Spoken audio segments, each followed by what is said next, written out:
Hello, good evening everyone. मैं doctor Swati Sharma English सूत्रा में आप सभी का स्वागत करती हूँ। कैसे हैं आप सभी? और आज जो हमारी पीजीटी के लिए मैं लेकर आई हूँ आपके लिए प्रीवियस ईयर के लिटरेरी टर्म्स के क्वेश्चंस हैं जो मेरे पास जितने भी अभी तक आए हुए हैं, मतलब जितने भी अभी तक एग्जाम्स हुए हैं उसके हैं। ये टीजीटी और पीजीटी दोनों के लिए ही है और इसमें 80 क्वेश्चंस हैं और ये मैं आपको दो पार्ट्स में इसको करवाऊंगी। लेकिन वही पहले जैसे थोड़ा सा जो है डिटेल में समझाने के बाद उसके बाद आगे जो है वो बढ़ेंगे। और भाई देखो, पीजीटी का पेपर अब अगले महीने है। 18 और 19 तारीख में पीजीटी का पेपर है। टीजीटी का भी देखो अभी तो थोड़ा सा टल गया है, लेकिन होगा तो है ही। अब आप लोग तैयारी अगर कर रहे हैं तो अपना तैयारी को, अब ये समय जो है वो ये नहीं है कि जैसे अभी कुछ लोग जो है भटक रहे हैं कि भाई पता नहीं पेपर होगा नहीं होगा। इतना मत सोचिए, पेपर होगा। और अब आप लोग जो है ये नहीं कि भाई हम किसी और, आप साथ के साथ और एग्जाम्स की तैयारी कर रहे हैं, दैट्स ओके। मगर आप इसे छोड़ के दूसरे की तैयारी शुरू कर दें, वो गलत है। तो मैं तो आपसे यही कहूंगी कि जब इतने समय आपने पेशेंटली काम करा ही है तो करते रहिए। इसी के साथ मैं आप लोगों को ये बताना चाहूंगी कि ये स्कोपम जो बैच है ये बेसिकली पीजीटी के लिए बैच है और पीजीटी के जो है ये प्रैक्टिस बैच है। इस बैच में आप लोगों को क्या मिलता है, ये बैच सबसे पहले इसका जो है मैं आप लोगों को इसके फीस बता दूं। इसकी फीस है 1100। इस बैच में आपको पीडीएफ्स जो हैं वो प्रोवाइड किए जाते हैं। 20 टेस्ट पेपर्स जो हैं वो इसमें हैं अभी तक। अब इसमें 17th टेस्ट पेपर चल रहा है क्योंकि नेक्स्ट मंथ एग्जाम है। 20 टेस्ट पेपर मैंने सोचा है, अगर उससे ज़्यादा भी हो जाएंगे तो कोई वो नहीं है। मतलब और भी जो चीज़ें हैं, जैसे अभी और भी जो रेगुलर स्टूडेंट्स हैं उनसे भी मैं कहूँगी कि भाई ये प्रीवियस ईयर वाले क्वेश्चंस देख लीजिए। इसके अलावा जो पीडीएफ्स हैं, एक एक क्वेश्चन जो है वो मैंने पूरा समझाया है और उसके आंसर्स हैं प्लस उसके पीडीएफ के साथ आप लोग मतलब क्वेश्चन पेपर देख के उसके बाद आप लोग पहले वीडियो देख के क्वेश्चन पेपर खुद सॉल्व कर सकते हैं। वही क्वेश्चन पेपर यहाँ सॉल्व करवाया गया है। इसके अलावा इसमें वन लाइनर नोट्स भी हैं जो वो भी पीडीएफ फॉर्म में हैं। जैसे कीट्स के इंपॉर्टेंट पॉइंट्स हैं या इंडियन राइटर्स के हैं, विक्टोरियन राइटर्स के हैं, वो वन लाइनर्स जो है इसमें प्रोवाइड करे गए हैं। ग्रामर और लिटरेचर दोनों के ही टेस्ट पेपर्स हैं, यानी कि पूरा टेस्ट पेपर में ग्रामर के क्वेश्चन भी हैं, लिटरेचर के क्वेश्चंस भी हैं। इसके बाद आप लोगों का बैच आता है पाइनियर वाला। अभी ये फिलहाल ये बैच जो है वो रेगुलर बेसिस पे नहीं चल रहा है क्योंकि ऑलरेडी इसमें बहुत सारे टेस्ट हैं। इसमें मोर देन आप ये मानिए 70 टेस्ट पेपर्स हैं और 70 टेस्ट पेपर मान के चलिए, मोटा मोटा भी अगर लगाएं तो 6500 के करीब क्वेश्चन हैं। ये भी पहले ये इसका हार्ड कॉपी मटेरियल था, बट नाउ ये जो है इसे भी पीडीएफ्स प्रोवाइड की जाती हैं। इसकी फीस है 1200 रुपीज़। और इसमें बहुत सारे, अब जो पीजीटी की भी तैयारी कर रहे हैं वो उनके लिए भी ये हेल्पफुल रहता है क्योंकि अगर आप दो राइटर्स निकाल दें, मिल्टन और गोल्सवर्दी, तो बाकी चीज़ें तो टीजीटी वालों की पीजीटी वालों की कॉमन रहती हैं। तो ये बैच है, इसमें भी आपको पीडीएफ्स प्रोवाइड होती हैं प्लस हर अगर आप इसको देखेंगे इसमें तो 1200 रुपये में कुछ भी नहीं है इसमें कि आपको जो है मतलब 1200 रुपये इसके लिए कुछ भी नहीं है कि आप ये देखेंगे इतने तो अगर आप बुक्स खरीदते हैं तो उससे ज़्यादा पैसे आपको खर्च करने पड़ते हैं। तो आप पहली बात तो ये है कि आप ऐप को डाउनलोड करके, और अगर आपने ऐप डाउनलोड करा हुआ है तो आप कंटेंट देख सकते हैं कि कितने टेस्ट हैं। जैसे सेगमेंट्स में बांटे हुए हैं वो mock test, target test, new target test, pioneer, revision test, इस तरीके से है। और बहुत सारा इसमें मटेरियल आपको मिलता है, मतलब देखने के लिए भी। और जो लोग जो है सोचते हैं कि भाई कौन इतने वीडियोस देखेगा या कौन इतने टेस्ट पेपर करेगा, तो देखो भाई अगर एक अच्छी नौकरी चाहिए तो मेहनत तो करनी पड़ती है। इसके अलावा अगर कोई डिटेल्ड बैच चाहता है भाई 2 महीने में, भाई हमारी एक स्टूडेंट थी, उसने केवल 20 दिन में निकाला था। तो डिटेल्ड है भाई, अब पढ़ तो चुके ही हैं, एक लास्ट ट्राई देख के देना चाहते हैं, आपको लगता है कि हाँ हम ये कर सकते हैं, तो आप यूपी टीजीटी का डिटेल्ड बैच भी है, उसमें नोट्स आपको हार्ड कॉपी में मिलते हैं। इसके अलावा DSSB का बैच है हमारा। DSSB का जो बैच है, ये वाले बैच में भी ये पूरा आज एक क्वेरी भी थी कि हमें नोट्स चाहिए। देखिए मैं आपको पहले बता देती हूँ, हम लोग नोट सेल नहीं करते हैं। मतलब अगर आपको नोट्स चाहिए तो कोर्स के साथ नोट्स आते हैं, लेकिन हम अलग से नोट सेल नहीं करते हैं। नोट्स तभी मिलते हैं जब कोर्स कोई खरीदता है तो नोट्स मिलते हैं। अब वो आपकी मर्जी है, आप उसको देखो ना देखो, मगर आप कोर्स के साथ ही आपको नोट्स जो है वो प्रोवाइड किए जाते हैं। बिना कोर्स के नोट्स जो हैं वो नहीं मिलते हैं। सिर्फ नोट्स हम लोग सेल नहीं करते, क्यों? क्योंकि अगर हम नोट सेल करना भी शुरू कर देंगे तो मुझे पता लोग कितना एक्सपेक्ट करते हैं कि ज़्यादा से ज़्यादा 500 रुपये में दे दो, 600 रुपये में दे दो, या पीडीएफ्स दे दो। मुझे पता है मैंने अपने नोट्स कितने मेहनत से तैयार करे हैं। तो भाई आप लोग जो है वैल्यू जिसको समझ में आएगी, बहुत लोगों ने खरीद भी रखा है और जो लोग देखना चाहते हैं। और ये जो DSSB का बैच है ना, ये हमारा जो नया सिलेबस निकाला था DSSB ने, उसी के अकॉर्डिंग है। तो चलिए अब स्टार्ट करते हैं। हमारा जो ये बैच, अभी ये जो क्लास है, ये मैं आपको बताऊं प्रीवियस ईयर क्वेश्चंस हैं और टीजीटी पीजीटी दोनों के लिए। सबसे पहले मैंने इसमें क्या करा है कि कुछ लिटरेरी टर्म्स जो हैं वो मैंने इसमें ली हैं। ठीक है जी, कुछ लिटरेरी टर्म्स मैंने इसमें ले रखी हैं।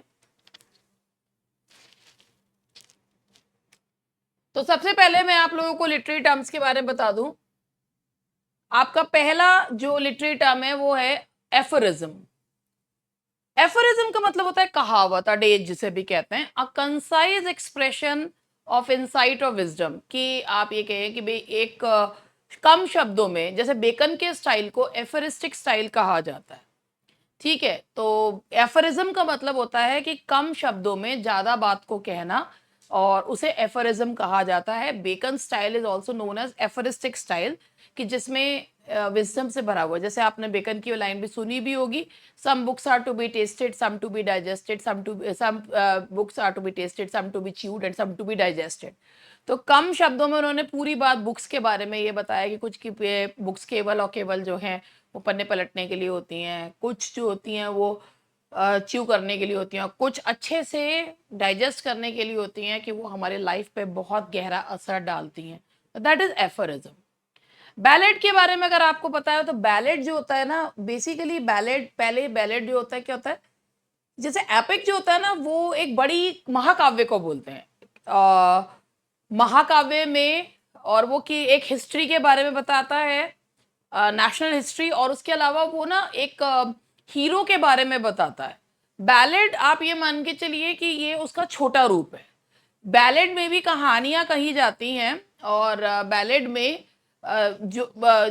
ये जो सिंगर्स हैं वो गाते हैं बैलेड को, और ये ना इसमें रिफ्रेन होता है, और बैलेड का जो एक स्टैंजा होता है जिसे बैलेड स्टैंजा कहा जाता है, जिसकी जो राइम स्कीम होती है वो ABCB होती है। लेजेंड्स, कहानियां बताई जाती हैं सिंपल लैंग्वेज में और ऑफन विद रिफ्रेन, यानी कि रिपीटेशन होता है। The next literary term is black comedy. ये टर्म आजकल भी आप बहुत सुन रहे होंगे, ब्लैक कॉमेडी। तो ब्लैक कॉमेडी का मतलब क्या होता है? डिस्टर्बिंग और absurd material presented in a humorous manner, usually with the intention to confront uncomfortable truths. कि ना विचित्र, बहुत ही ना जो आपको विचलित कर दे, ऐसी चीजों को प्रस्तुत किया जाता है। डार्क कॉमेडी भी कहते हैं उसे। और अगर आप लोगों ने, एक मूवी है आलिया भट्ट की है जो डार्लिंग्स, अगर आप लोगों ने देखी हो तो it's a very good example of dark comedy. तो उसमें क्या होता है कि डिस्टर्बिंग या अब्सर्ड मटेरियल, अजीब चीजों को, विचलित कर देने वाले मटेरियल को ह्यूमरस मैनर में रखा जाता है, और अनकंफर्टेबल ट्रुथ्स को लोगों के सामने लाया जाता है, जस्ट टू शो दैट कि everything doesn't have a happy ending. तो अगर मैं इसका एग्जांपल आपको मैंने बताया कि डार्लिंग्स जो मूवी है, it's a very good example of black comedy और डार्क कॉमेडी। और जिस मतलब अनकंफर्टेबल सिचुएशंस को आप, जैसे शेक्सपियर के जो प्लेज हैं वो प्रॉब्लम प्लेज हैं, उन्हें डार्क कॉमेडीज भी कहा जाता है। Measure for measure, all is well that ends well. तो ये भी जो हैं वो सॉर्ट ऑफ ब्लैक कॉमेडी है, मगर वो इतने अनकंफर्टेबल ट्रुथ्स को नहीं रखते हैं जितने अब आप वो कहते हैं कि वो मतलब अंत भला होता है, मगर कहीं ना कहीं वी आर डिससेटिस्फाइड कि एंडिंग जो है वो हैप्पी होने के बावजूद भी you don't feel good. Epigram, epigram कहावत होती है, ऑफन इन वर्ड्स, जैसे अ child is the father of man. Epigram, her epigram paradox होता है। हर पैराडॉक्स एपिग्राम हो, इट इज नॉट नेसेसरी, मगर हर एपिग्राम जो है वो एपिग्रामेटिक यानी कि जो कोट होती है, दैट इज पैराडॉक्स, क्योंकि उसमें एक सच्चाई छिपी होती है। जैसे एक वो कहा वर्ड्सवर्थ ने कहा है ना, a child is the father of man, it means कि जिस प्रकार का आपका चाइल्डहुड था, whatever experiences you had in your childhood, that would give shape to your personality in future. अगर आपका बचपन अच्छा है तो आपकी पर्सनैलिटी बड़े होकर अच्छी होगी, अगर आपका बचपन अच्छा नहीं है तो समवेयर आपकी पर्सनैलिटी को आपका बचपन आपकी ग्रोन अप पर्सनैलिटी को रिफ्लेक्ट करेगा। तो ये जो है ये एपिग्राम एक succinct witty statement often in verse. उसके बाद ये एक टर्म आती है फेबल। फेबल का मतलब होता है कि जिसमें ना एक जैसे एसप्स की थी और इसमें ना मॉरल स्टोरी सुनाई जाती है, मगर फेबल में जो कैरेक्टर्स होते हैं वो जो है एनिमल्स होते हैं। फेबल में जो पैराबल्स होती हैं वो नैतिक कहानियां होती हैं, लेकिन जो फेबल होती हैं उसमें कैरेक्टर्स जो होते हैं वो कौन होते हैं? एनिमल्स होते हैं। मेमोयर, ये क्वेश्चन 2021 के पेपर में मेमोयर से संबंधित क्वेश्चन भी आया था। देखो, मेमोयर ऑटोबायोग्राफी का पार्ट नहीं होते हैं। मेमोयर्स क्या होते हैं? हिंदी में बोलते हैं संस्मरण। An autobiographical work, rather than focus exclusively on the author's life, it pays significant attention to the author's involvement in historical events and the characterization of individuals other than the author. ठीक है, तो मतलब इसका मतलब ये है कि memoir में वो अपने साथ जुड़े हुए जो लोग हैं या जो घटनाएं उनके साथ घटी हैं उन संस्मरणों को बताते हैं। वो उनकी लाइफ से सीधे संबंधित भी हो सकते हैं या नहीं भी हो सकते हैं। तो संस्मरण जो होते हैं वो उनके बारे में नहीं होते हैं, उनसे जुड़े हुए लोगों के बारे में। और इसका मेमोयर का एक बहुत अच्छा एग्जाम्पल है Winston Churchill's memoirs of the second world war. Winston Churchill का सेकेंड वर्ल्ड वॉर जो है वो इसका बहुत अच्छा एग्जाम्पल है।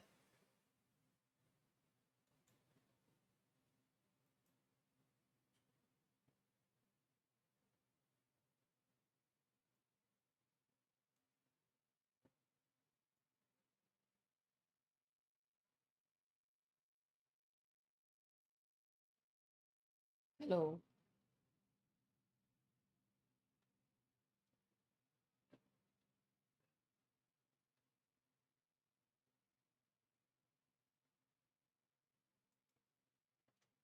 Now the next literary term is pastiche, जिसमें ना मिशमैश होता है बहुत सारी चीजों का। बहुत सारे जो राइटर होता है वो किसी प्रीवियस ऑथर को के वर्क को इमिटेट करता है, वर्क को या लिटरेरी जॉनरा को इमिटेट करता है। That is known as pastiche. It is a mishmash of style, बहुत सारे स्टाइल, बहुत सारे जॉनरा या बहुत सारे वर्क को जो है वो मिक्स किया जाता है। अब ये मैंने कुछ जो है वो लिया। अब जैसे अभी इसको अगर मान लीजिए 2 पार्ट्स में कवर होता है तो मैं इससे ऐसे ही और लिटरेरी टर्म समझाकर फिर क्वेश्चंस कराऊंगी। तो पहला क्वेश्चन आप देख सकते हैं, he resembles the animal that browses on thistles, the above is an example। और ये सारे प्रीवियस ईयर क्वेश्चंस हैं। टाउटोलॉजी, पेरीफ्रेजेस, ओनोमोटोपिया या लाइटोटीज, तो ये किसका एग्जाम्पल है? चलिए, he resembles the animal that browses on thistles, the above is an example of। तो आप लोगों को सबको पता भी है क्योंकि आप लोग ये कई बार जो है वो कर भी चुके हैं। देखिए, ये एग्जाम्पल है किसका? This is example of periphrases. किसी बात को सीधा ना कहना, घुमा फिरा के कहने को क्या कहते हैं? टाउटोलॉजी जो है वो कहा जाता है। सॉरी, पेरीफ्रेजेस कहा जाता है। घुमा फिरा के किसी बात को कहने को पेरीफ्रेजेस कहा जाता है, सीधा ना कहना। मेरे दिमाग में टाउटोलॉजी था तो मैं मार्क कर रही थी पेरीफ्रेजेस और बोल रही हूँ टाउटोलॉजी के बारे में। टाउटोलॉजी का मतलब होता है एक ही बात को 2 बार कहना। जैसे इसका एग्जांपल भी मैं आपको देती हूँ। दे अराइव्ड, ये टाउटोलॉजी का। They arrived one after another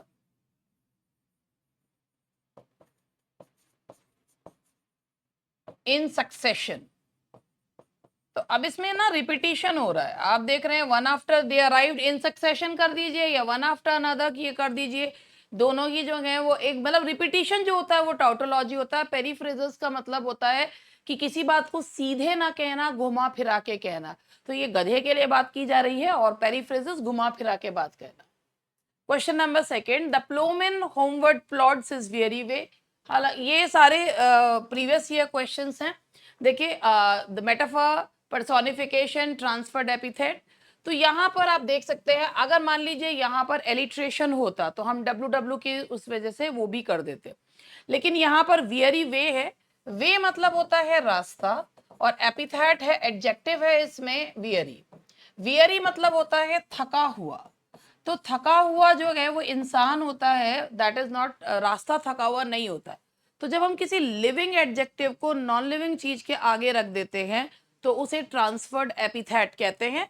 epithet का मतलब होता है एडजेक्टिव, याद रखिएगा। एपिथेट, एपीग्राफ, एपिथैप, तीन चीजें होती हैं। एपिथेट एडजेक्टिव होता है, एपीग्राफ कोटेशन होती है at the beginning of a text, और एपिथैप जो होता है वो शिलालेख होता है। Little sorrows sit and weep. The figure of speeches, personification, simile, pun, oxymoron. तो आप ये देखिए कि आप little sorrows sit and weep, तो sorrows को जो है वो पर्सोनिफाई करा गया है, और आप देख रहे हैं कि इसमें आंसू भी निकल रहे हैं sorrows के, और वो जो है sorrows को ह्यूमन बीइंग के रूप में जो है वो करा गया है। तो ये रो रहे हैं sorrows। तो यहाँ पे कौन सा फिगर ऑफ स्पीच हो गया? That is personification.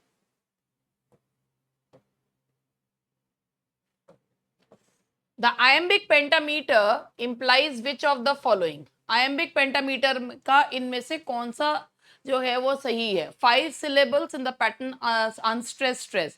सबसे पहले मैंने आपको कई बार बताई है ये वाली चीज कि iambic मतलब राइजिंग मीटर। पहले सिलेबल में आवाज गिरती है, दूसरे में आवाज उठती है, तो राइजिंग मीटर है। That's not a falling meter, it's a rising metre.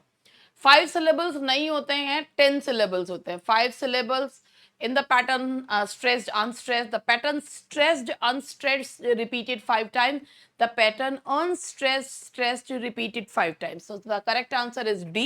Why it is D? क्योंकि आप ये देखिए 5 times repeat होना, 5 times unstressed stressed unstressed stressed unstressed, ये हो गया 5 times। तो कितने syllable हुए? 10 syllables हो गए ना। 1 2 3 4 5 6 7 8 9 10, तो 5 टाइम्स है, 5 सिलेबल्स नहीं होते। ये इसमें गलती स्टूडेंट्स 5 देखते ही कर देते हैं। The rhetorical device of anaphora implies which of the following? Anaphora यानी कि a certain metrical arrangement in lines, use of circumlocution in phraseology, juxtaposing the abstract with the concrete, repeating the first word of words of successive। यानी कि यही इसका answer है D. पहली जो word है, हर लाइन का पहला वर्ड सेम होगा, that is called anaphora.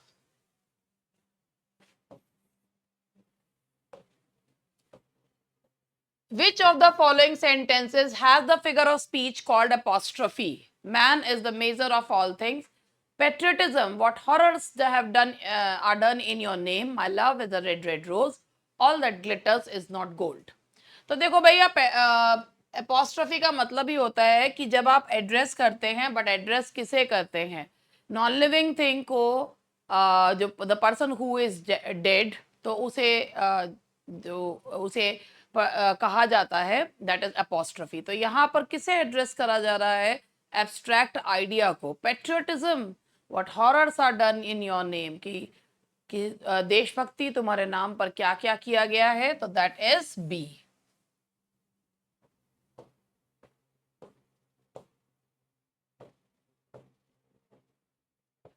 Which of the following words is onomatopic? ये वाला क्वेश्चन मुझे सही नहीं लगा था, बग था, मगर ये वाला मैं इसको सही ने बग किसे कि बज होता तो बात भी थी। The statement, namely, happiness is but an occasional episode in the general drama of pain, contains the figure of speech called। देखो भाई, ये इसमें सबसे पहले ये हार्डी की लाइन है। हार्डी को पेसिमिस्ट कहा जाता है, बट वो खुद को मिलियोरिस्ट मानते थे। A meliorist is a person who thinks that by one's own endeavors the life can be made tolerable or worth living। तो यहाँ पर है that is happiness is but an occasional episode in the general drama of pain. तो इसे समझिएगा, यहाँ कहा गया है कि खुशी जो है वो लाइफ जो कि एक किससे भरी हुई है, एक दुखों से भरी हुई है, उसमें एक एपिसोड है। तो यहाँ पर लाइफ को कंपेयर करा गया है ड्रामा से और हैप्पीनेस को कंपेयर किया गया है एक एपिसोड से। तो यहाँ पर कौन सा है, मेटाफर है, क्योंकि कंपैरिजन करा है मगर कंपैरिजन के वर्ड्स यूज नहीं करें। सो the answer is D, that is metaphor. When the sound of a word resembles the sound it denotes,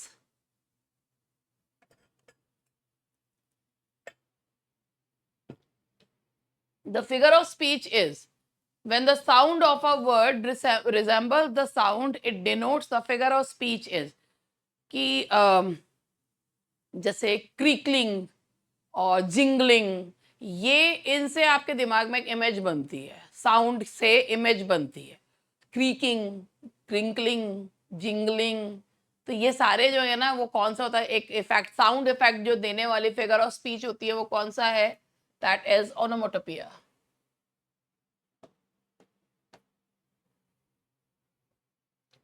what is the name of an implied simile?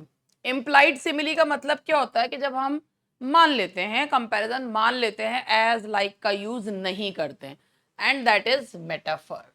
Implied simile means metaphor.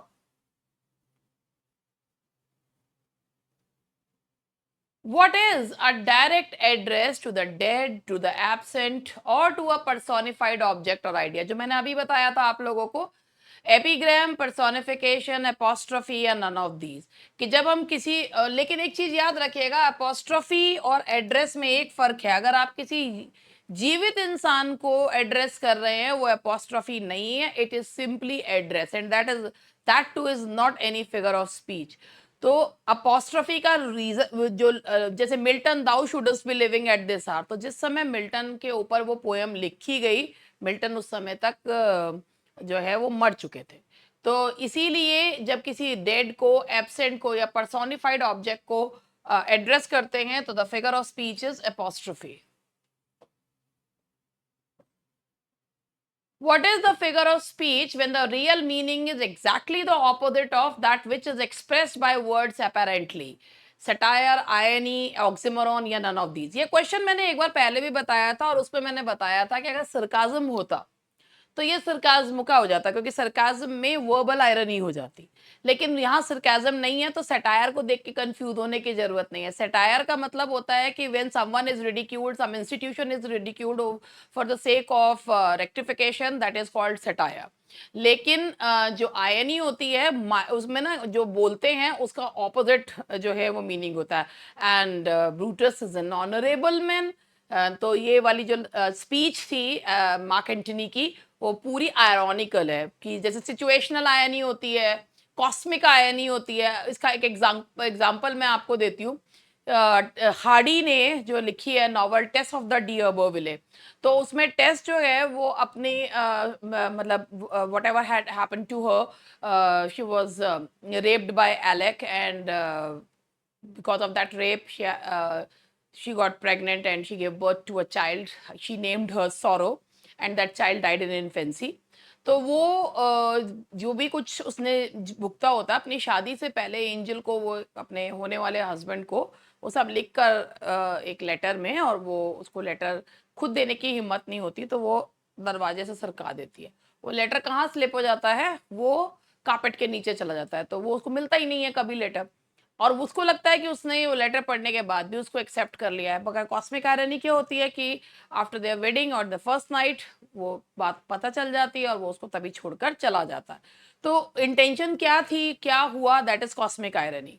इसके अलावा situational irony होती है, verbal irony तो है ही कि आप बोल रहे हैं कुछ and the meaning is all together different, that is called irony. All the perfumes of Arabia cannot sweeten this little hand. The figure of speech is. देखो यहाँ पर all the perfumes of Arabia लिखा हुआ है, वैसे तो इसमें figure of speech जो है अरेबिया, ये हाइपरबोली फिगर ऑफ स्पीच आपको दिख भी रही है, लेकिन अगर मान लीजिए हाइपरबोली नहीं दिया होता तो आप क्या कहते हैं यहाँ पर all the perfumes of Arab, मतलब अरब के परफ्यूम्स के अरब कंट्री से कहा गया, तो पार्ट फॉर होल हो रहा है, तो इसीलिए जो है all the perfumes of Arabia, और इसमें वैसे तो हाइपरबोली ही है, और अरब के परफ्यूम्स का है, तो परफ्यूम्स ऑफ अरब यहाँ पर इस तरीके से हो जाएगा। तो बेसिकली अभी इसमें जो ये प्रीवियस ईयर में पूछा गया है, इसमें हाइपरबोली है, क्योंकि all the perfumes of Arabia can not Sutton this little hand, कि इतनी ब्लड की स्मेल इसमें आ रही है। ये मकबेथ प्ले का जो है वो डायलॉग है कि वो उसको वो भी इसे सुगंधित नहीं बना सकते, तो बहुत ज़्यादा एग्जैजरेट करा गया है। The pen is mightier than the sword, ये भी आप लोगों को पता ही है। पेन और सोड जो इंस्ट्रूमेंट्स हैं उनसे बताया गया है प्रोफेशंस को। इंस्ट्रूमेंट से प्रोफेशन को बताना, नेम चेंज कर देना, that is metonymy.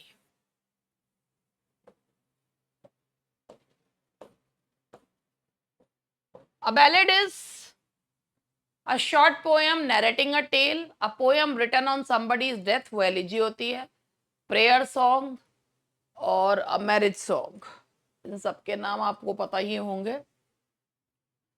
A short poem, एक छोटी सी पोयम विद अ रिफ्रेन, जो कहानी कहती हुई पोयम होती है, that is a ballad. A lyric is a long poem written in the form of an address, a poem written in praise of God, a short poem in which the poet expresses his intense personal feeling, a triumphal song. तो भाई देखो, lyric क्या होता है, एक छोटी सी poem होती है जिसमें, और जो सब्जेक्टिव पोयम होती है, पोएट अपनी इंटेंस डिजायर्स जो है वो बताता है। सो द आंसर इज सी।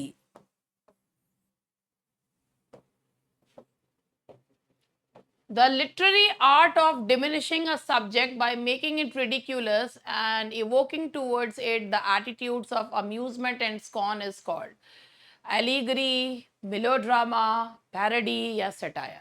देखो भाई, जो लिटरेरी आर्ट होती है ना, कि जब किसी सब्जेक्ट को, जैसे आप लोगों ने वो एग्जाम्पल में भी सुना होगा, जो पैमेला नॉवल है उसकी पैरोडी है शैमिला, ठीक है, और मतलब किसी चीज को का नकल करते हैं मगर उसे डिमीन करने के लिए।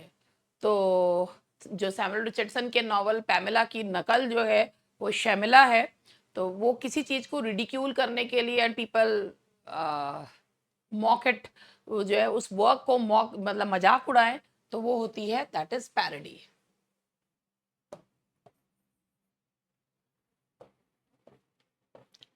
An iambic pentameter line contains 5 feet, 7 feet, 9 feet या 6 feet।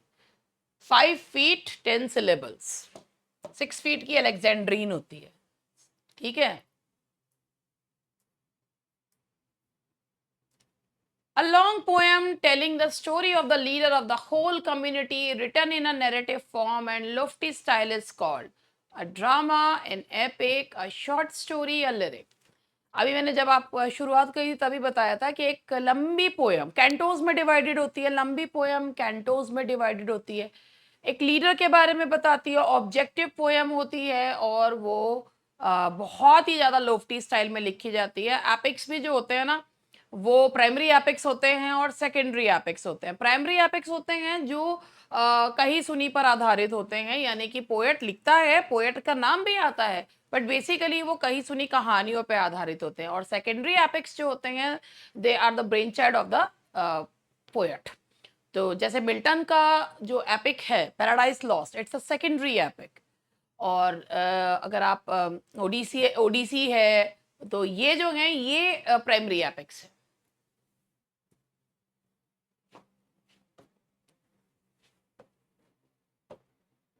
O world, O life, O time, identify the figure of speech, apostrophe, climax, pun, personification। इसमें वर्ल्ड, लाइफ, टाइम को संबोधित किया जा रहा है, तो ये कौन सी फिगर ऑफ स्पीच है, दैट इज apostrophe।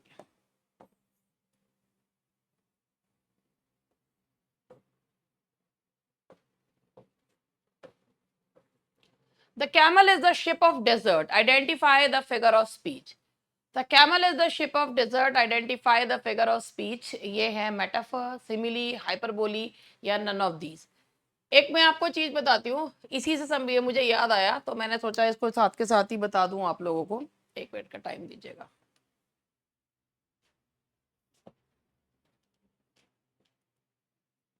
ये मेरे किसी स्टूडेंट ने ये क्वेश्चन पूछा भी था और मेरी किताब में ये दिया हुआ है, तो मैंने सोचा आपको बता दूं इसके चीज के बारे में। ये है हमारा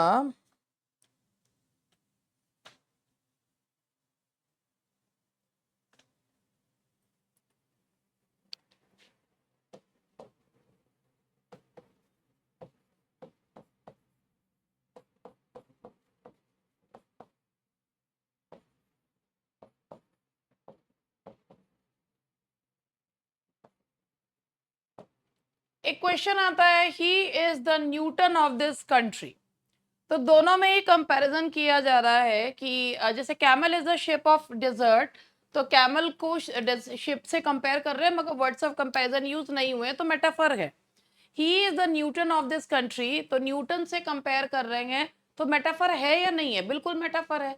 तो इसके अलावा इसमें अगर मेटाफर ना दिया हो तो कौन सी फिगर ऑफ स्पीच है? मेरे एक स्टूडेंट ने पूछा भी था और मैं इस बात को कम से कम कई लोग पूछ चुके हैं और मैं बता चुकी। मैं आपको इसके बारे में बताती हूँ कि जब एक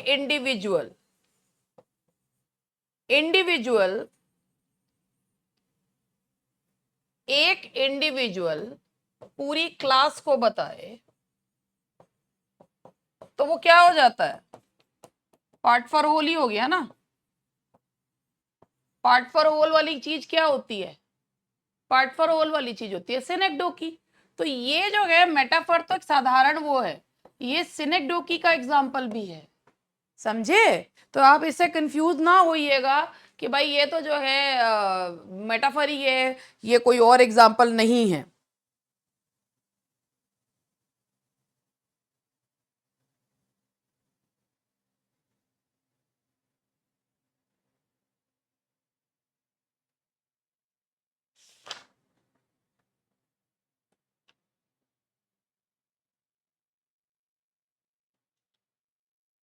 और एक और मैंने जो अभी इसमें एक और क्वेश्चन था उसमें भी मैं बताती हूँ, part for whole, whole for part नहीं था, मेरे दिमाग में घूमता ही रहता है। क्वेश्चन नंबर 13 था,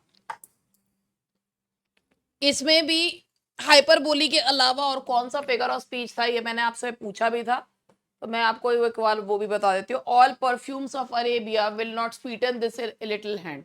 तो मैं आपको अगर मान लीजिए इसमें हाइपरबोली नहीं आता तो आप कौन सी फिगर ऑफ स्पीच इसमें यूज करेंगे?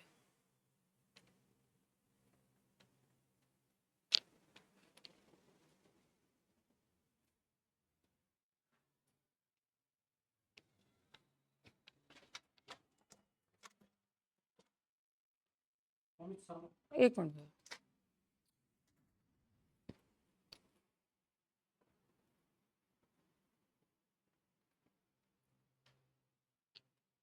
तो आप फिगर ऑफ स्पीच इसमें जो यूज करेंगे वो यूज करेंगे आप इसमें, दैट इज इसमें आप metonymy figure of speech use करेंगे।